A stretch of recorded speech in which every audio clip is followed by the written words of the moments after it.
Why are so many Black women single?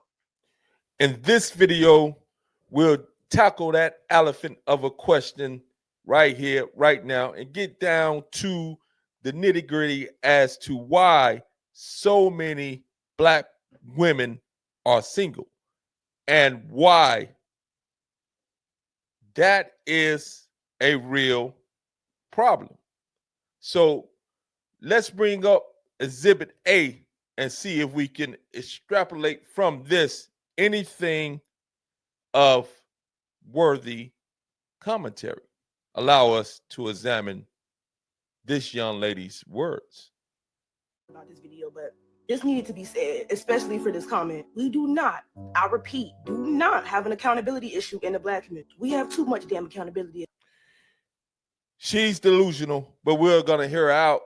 Obviously, she's extremely delusional, but allow us to hear her out. If you ask me, I'm gonna be quite frank with you, and you can do research on this if you would like to. There have been multiple studies. You can look this up from different colleges, different professors, people with PhDs, Black people, just in case you didn't want to see somebody ratchet on your screen. They've done research on this issue, and you know what they found? Black people are the most hard on ourselves because we are still trying to be as perfect or on par with white people. It's the blame it on the white people that you got that ridiculous whatever you have on your head, and that you are claiming that Black people don't have an accountability problem. What universe are you living in? Denial and delusion is a real psychological problem. And these individuals who try to deny the fact that we have an accountability problem in the Black community are extreme delusional and always want to put it off on white people. No, we can't continue to blame the white people for our ignorance, for our lack of discipline, for our embracement of the lowest form of behavior, and say that we do not have an accountability problem, that we hold each other accountable because we're trying to be like white people. White people didn't invent morals, ethics, and high standards. These individuals are delusional. Allow her to continue with her delusion. The reason why you don't never see white people trying to correct trailer trash, because they don't think they're in competition with us at any point in given time. They don't correct the hillbillies and the hobos that hop on in the middle of Trump's interviews. They don't correct the white girls that want to wear braids. They don't. These people come home and it's a welcome home gift for them. But for us, we're still trying to be seen and respected. So what we do, we pick at each other until we make sure that our entire community is spotless, perfect. This is the last video I'm going to make. No one is talking about being spotless or perfect. We're talking about not being ratchet, ghetto, and demeaning and disgraceful to yourself and to others. All you have to do is look at the condition of the community. Look at the ratchetness, look at the violence, look at the apathy, look at the actual defeated mentality that's in the inner cities, and look at yourself, young lady. Why would you jump on the screen and be comfortable with being on the screen looking like that? Because you are delusional, because you believe that this is appropriate. You have embraced the lowest of standards. Back in the 50s and 60s and 70s and even the 80s, Black women were elegant, they were eloquent, and they had self-respect. Not because they was trying to be like white people. White people did not invent more ethics, high standards, morality, or any dignity that is ingrained in any self-respecting human being. You have no self-respect. And the bar that you have set for Black people, I'm speaking to this young lady, is the lowest of the low. And this is why you remain single. And this is why the community will remain in detrimental conditions, debilitating conditions, deteriorated from within. Now, allow us to move over and find some more individuals. Now we're speaking to a black woman who's gonna call this mess out, and she goes in. Video, this plantation jubilee y'all in. We see this is that bullshit they do to keep you confused. Excuse the language. She's very emotional, but I can ride with what it is that she's talking about. Confusion. Buck dance. See, I already knew something was wrong when you got the alphabet mafia on your team. When you see C's and C's of pink and purple hair and gender confusion out there, when you got those as your riders, I already know that you are working with the most strongest arm of white supremacy, and that is those goddamn alphabet mafia people. Dave Chappelle told y'all, and now we want to play around when they use our fat, our loud, and our ignorant. They said, bring me your fat, your loud, your ignorant. And here comes. Ooh, bring me your fat, your loud, your ignorant. Not bring me your tired, your hungry, seeking to improve themselves. Bring me your fat, your tired, your ignorant. She's on to something when it comes to this Democratic Party, this liberal, left-leaning party that embraces the lowest of behavior, especially amongst Black people, and they push the LGBTQ plus community on to everybody and make it a Black issue, as well as telling our overweight, heavyset women to come out the house half naked, popping their thought pocket as if that is something to be admired. Again, this is not woman or women empowerment. This is women degradation, and you don't even realize what it is. Let's allow this sister to continue to cook. Cook, sister, cook. Here come Lizzo. Let me repeat that. I'm not trying to. And here come Lizzo. Loud and our ignorant.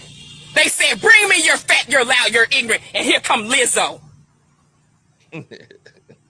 I'm not trying to have friends and make friends with y'all. Because, see, y'all confused. Y'all looking up to Megan Thee Stallion. I'm not trying to make friends with you. I don't want those women in the womb school. If this is who you are looking to, we don't want to build with you. I'm looking to Asada Shakur. I'm looking to Queen Mother of Four. I'm looking to Scheherazade Ali. I'm not looking to Megan Thee Stallion. These are not the people that are going to tell you what you need to hear when you're in war. You're at war. So again, we have a militant Black woman right here.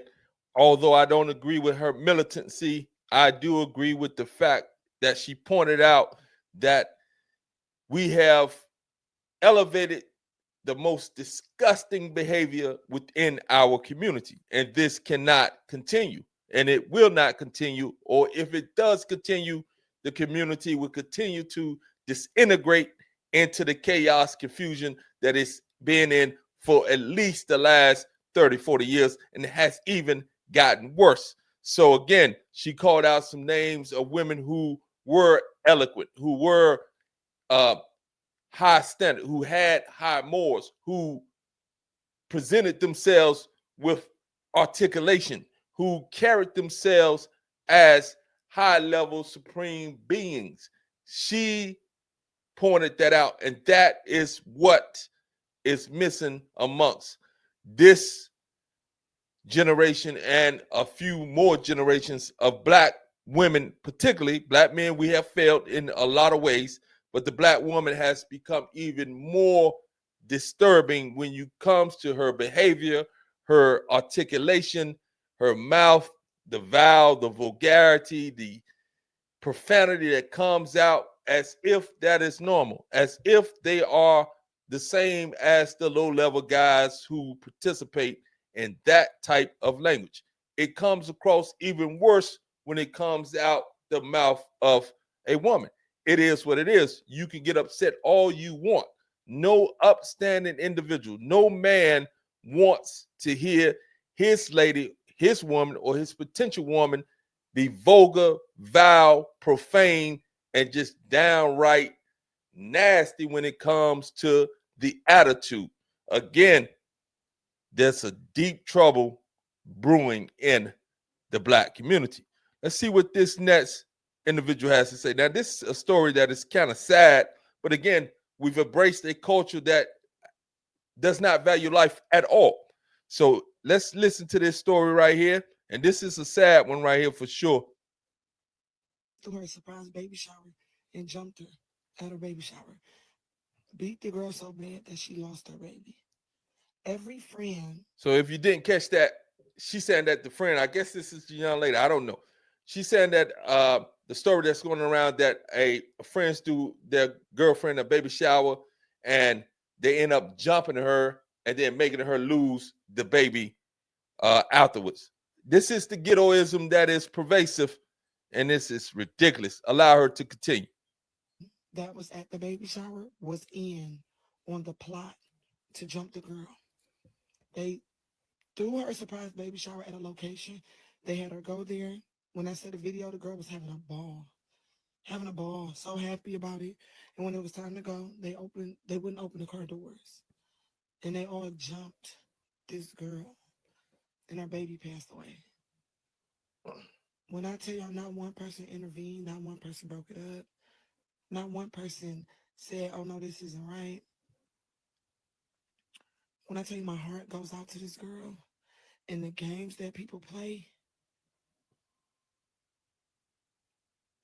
when I tell you the amount of hatred that bitches will have for you is scary. Her name is Deja. It's on here on TikTok. So again, this is a very disturbing story, but it's par for the course because we have embraced a lifestyle, a coming up that is indeed disrespectful and diabolic when it comes to the destruction of the community.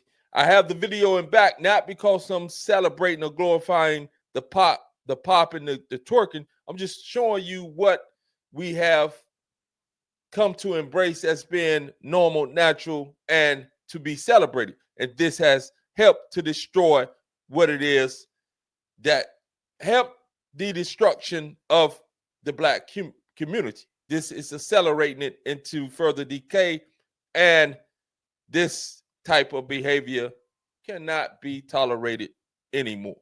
If you like the video, please like, subscribe, comment. And again, I have in the link I have in my comment section, I have links to my other channel, which is a nutritional health wellness channel. We cover everything from insulin resistance, type 2 diabetes, heart disease, heart blood pressure issues, panic attack, anxieties, autoimmune diseases, vitamin mineral deficiencies, methylation problems, etc. You definitely want to check out that channel. The link will be in this video in the comment section. Have a beautiful day. Sending you peace and always love. Peace.